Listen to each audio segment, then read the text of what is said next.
के लिए माननीय प्रधानमंत्री श्री नरेंद्र मोदी जी को बहुत बहुत धन्यवाद करना चाहती हूँ कि आज जो है हमारी प्रथम नागरिक महामहिम द्रौपदी मुर्मू जी वो भी जनजातीय समुदाय से आती हैं।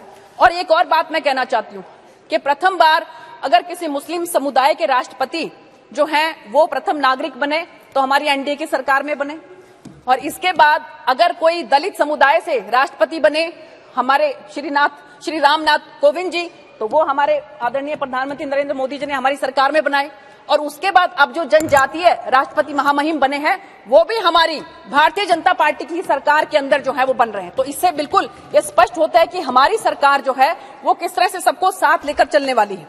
और माननीय प्रधानमंत्री जी ने कहा है कि वो देश के अंदर जो है वो केवल 4 जातियों को देखते हैं और उन्हीं के उत्थान से ही जो है वो देश का उत्थान होगा।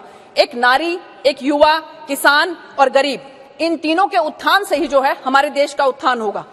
आज आप सब लोगों को मालूम ही है, हम सब लोगों ने सुबह सुबह जाकर बाबा साहब भीमराव अंबेडकर के यहाँ पर पुष्पांजलि अर्पित की। आज बाबा साहब भीमराव अंबेडकर जी का परिनिर्वाण दिवस है और मुझे लगता है कि नारी के बारे में, किसान के, युवा के, अनुसूचित जाति, अनुसूचित जनजाति, इन सब के बारे में अगर किसी ने काम किया तो बाबा साहब भीमराव अंबेडकर जी ने किया। और उसके बाद अगर इन सबको कोई आगे लेकर चला है तो हमारे आदरणीय प्रधानमंत्री श्री नरेंद्र मोदी जी हैं। और एजुकेशन, बाबा साहब ने कहा था कि education endowments and institutions for higher education are stepping stones in the upward march of a race.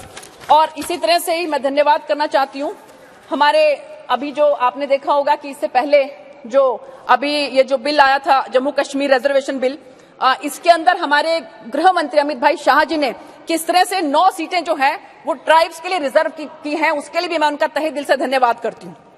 इसके साथ साथ उन्होंने ये भी कहा था कि नाम में क्या रखा है। अब ये कहें कि अभी ये नाम समक्का सरक्का आपने क्यों रख दिया, नाम जो है नाम से सम्मान होता है। उन्होंने जिक्र किया था कि उनकी माता जी का नाम कुसुम जी है, कि अगर वो अपनी माता जी को कुसुम कहकर बोले और माँ कहकर बोले तो दोनों में कितना अंतर है।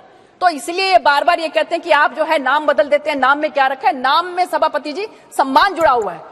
आज इसी समाज को सम्मान देने के लिए इस यूनिवर्सिटी का नाम जो है वो समक्का सरक्का ट्राइबल यूनिवर्सिटी रखा गया है। और इसके साथ साथ मैं कहना चाहती हूँ कि एपीजे अब्दुल कलाम जी जो हैं, जिनकी ये हमेशा इच्छा रहती थी कि वो पढ़ाते पढ़ाते ही जो है इस संसार को जो है विदा ले इस संसार से, और ऐसा ही हुआ भी। और उन्होंने क्या कहा था एजुकेशन के बारे में कि education is the most powerful weapon which you can use to change the world.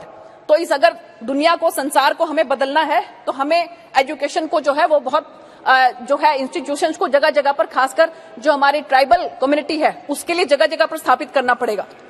इसके साथ साथ मैं कहना चाहती हूँ सभापति महोदय कि हमारी ज्योतिबा फूले, सावित्रीबाई फूले, इनको भी हमें नहीं भूलना चाहिए। सावित्रीबाई फूले जो हैं वो पहली महिला शिक्षिका थी और वो सभापति महोदय एक साड़ी पहनकर चलती थी तो दूसरी साड़ी अपने साथ लेकर चलती थी, क्योंकि कई किलोमीटर दूर जाकर जहां पर वो बच्चियों को पढ़ाती थी, बच्चियों को पढ़ाना उन्होंने शुरू किया। जो हमारे ज्योतिबा फूले हैं उन्होंने अपनी पत्नी सावित्रीबाई फूले को पहले पढ़ाया। सावित्रीबाई फूले ने फिर उसके बाद बच्चियों को पढ़ाने की जो है वो प्रक्रिया शुरू की, तो उसमें जो है उनके ऊपर जगह जगह पर कई पत्थर फेंके जाते थे, कहीं पर गोबर फेंका जाता था ताकि वो बच्चियों को ना पढ़ा सके, लड़कियों को ना पढ़ा सके। लेकिन वो इसलिए क्या करती थी कि एक साड़ी पहनती थी और दूसरी साड़ी हाथ में लेकर जाती थी और वो बिल्कुल खराब हो जाती थी तो उसको जाकर बदलती थी, लेकिन उन्होंने बच्चियों को पढ़ाना नहीं छोड़ा। तो आज अगर हम कहीं पर पहुंच रहे हैं तो ये सब उन महान विभूतियों का जो है इसमें बहुत ज्यादा योगदान है।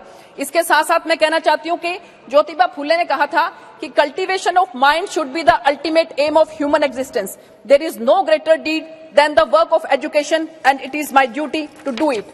और इसके साथ साथ सभापति महोदय, चाणक्य ने देखिए इसके बारे में क्या कहा था कि education is the best friend and educated people and educated person is respected everywhere. Education beats the beauty and the youth. उन्होंने ब्यूटी और यूथ से भी ऊपर अगर बढ़कर किसी बात को कहा था तो एजुकेशन को कहा था। आदरणीय मोदी जी ने जितना सम्मान नारी को दिया है, जितना सम्मान पिछड़ा वर्ग को दिया है, अनुसूचित वर्ग और जनजाति को दिया है, उतना मुझे नहीं लगता कि आज से पहले कभी किसी सरकारों ने दिया होगा।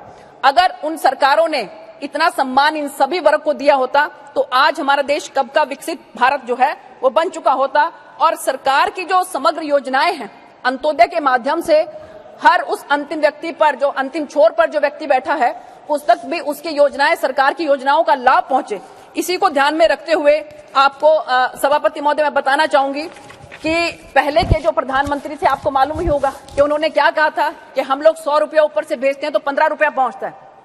इसीलिए हमारी सरकार ने जो है वो जनधन के माध्यम से सबके अकाउंट खुलवाए और इसी के साथ साथ डीबीटी के माध्यम से हर किसी के पास जो है जो भी सरकार की योजनाएं हैं वो पहुंचती हैं। लेकिन फिर भी ये अमृत काल के अंदर हमारा देश जो है वो विकसित भारत बने, विकसित देश बने, इसी बात को ध्यान में रखते हुए 15 नवंबर को, जो कि भगवान बिरसा मुंडा जी की जन्म तिथि है, उस दिन को हमारी सरकार ने विकसित भारत संकल्प यात्रा के माध्यम से पूरे देश के अंदर रथ जो है वो चलाए हैं, ताकि जो भी ऐसा कोई इंसान रह जाए कि जिसको हमारी सरकार की योजनाओं का लाभ नहीं मिला है तो उसको इस योजना का लाभ मिल सके और 2047 तक हमारा देश जो है वो विकसित भारत बन सके, क्योंकि हमारी सरकार जो है वो सबका साथ, सबका विश्वास और सबका प्रयास इसको लेकर चलती है।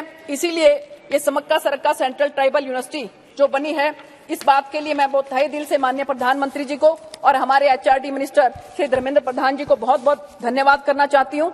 और इसके साथ साथ मैं कहना चाहती हूँ कि माननीय प्रधानमंत्री जी की जो सोच है सभी को साथ लेकर चलने के लिए, इसलिए अंत में बस एक बात कहकर अपनी बात समाप्त करूंगी कि मुश्किलें जरूर हैं मगर ठहरा नहीं हूं मैं।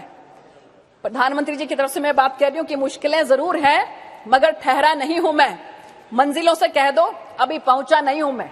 अब ये तीसरी बार हमारी जो सरकार बनेगी, इसके अंदर जो बाकी के काम रह गए हैं वो सब भी हम पूरा करेंगे। इन्हीं शब्दों के साथ आपका बहुत बहुत धन्यवाद और अब मैं समर्थन करती हूँ इस बिल का। धन्यवाद। हाँ, श्री